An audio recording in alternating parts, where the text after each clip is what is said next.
Budget अंतरिम budget जो भारत सरकार ने जारी किया उसके क्या क्या महत्वपूर्ण पॉइंट थे। उससे पहले किसी ने कहा है तगाजा है वक्त का ही तूफान से जूझो कहाँ तक चलोगे किनारे किनारे। तो इन्हीं शब्दों के साथ चलिए आज जो बजट की जो मुख्य बातें थी बड़ी बातें उसको जानते हैं। टैक्स में बदलाव नहीं किया गया। पेंडिंग डायरेक्ट टैक्स के मामलों में टैक्स माफ करने का प्रावधान इन्होंने किया।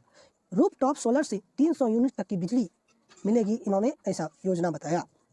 और 40,000 बोगियों को वंदे भारत स्टैंडर्ड में बदला जाएगा। उड़ान स्कीम के तहत नए एयरपोर्ट बनेंगे। मध्यम वर्गों के लिए आवास योजना का प्रावधान किया गया।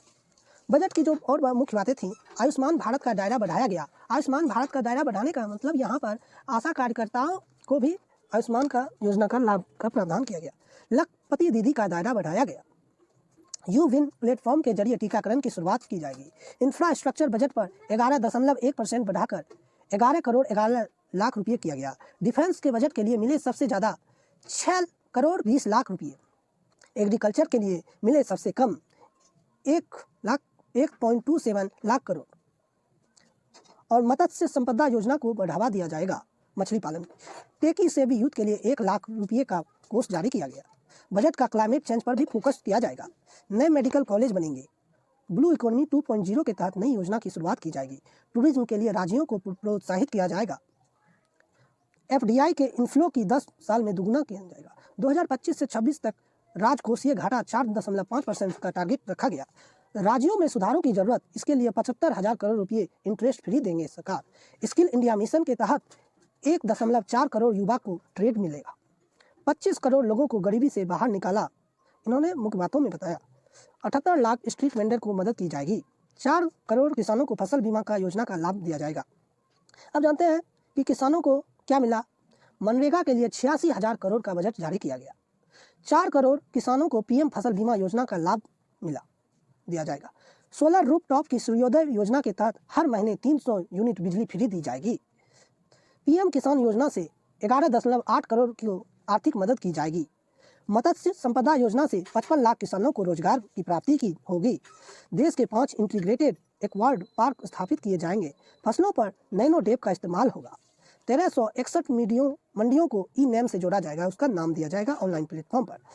अब ऑटोमोबाइल में क्या मिला फायदा, इसमें 40,000 नॉर्मल रेल डिब्बों का वंदे भारत में बदला जाएगा।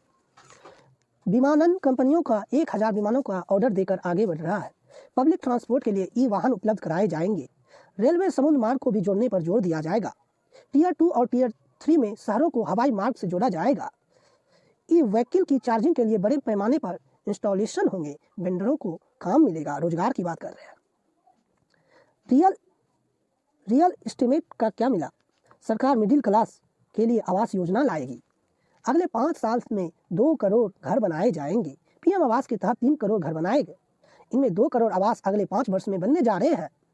इंफ्रास्ट्रक्चर में 11% ज़्यादा खर्च किया जाएगा। किराए के घर, बस्ती और अनियमित घरों में रहने वालों के लिए नया घर खरीदने का मौका बना रहेगा। और व्यापारियों को क्या मिला। ब्लू इकोनॉमी 2.0 के तहत नई योजना शुरू की जाएगी। 1 लाख करोड़ रुपये का ब्याज मुक्त या कम ब्याज दर पर मिलेगा। 75,000 करोड़ का लोन ब्याज मुक्त किया जाएगा। महिलाओं को क्या मिला। अब महिलाएं के लिए देखिए क्या मिला है। अब 3 करोड़ लखपति दीदी बनाना का लक्ष्य, 3 करोड़ दीदी को लखपति बनाया जाएगा। 9 से 14 वर्ष की लड़कियों को टीकाकरण पर ध्यान दिया जाएगा। सभी आशा और आंगनबाड़ी कर्मियों को आयुष्मान भारत के दायरे में लाया जाएगा। और नौकरी पेशा को क्या मिला। इनकम टैक्स और कॉर्पोरेट टैक्स स्लैब में कोई बदलाव नहीं किया गया, जो पहले से चली आ रही थी वही रहेगा। नई टैक्स रिजीम चुनने पर की पहले की तरह 3 लाख रुपये तक टैक्स नहीं देना होगा। इनकम टैक्स एक्ट के सेक्शन 87A के तहत सैलरीड पर्सन को 7.5 लाख रुपये तक का छूट प्राप्त दिया गया। अन्य लोग 7 लाख तक की इनकम पर टैक्स छूट पा सकते हैं। नए फॉर्म 26AS से टैक्स का फाइल करना आसान हुआ।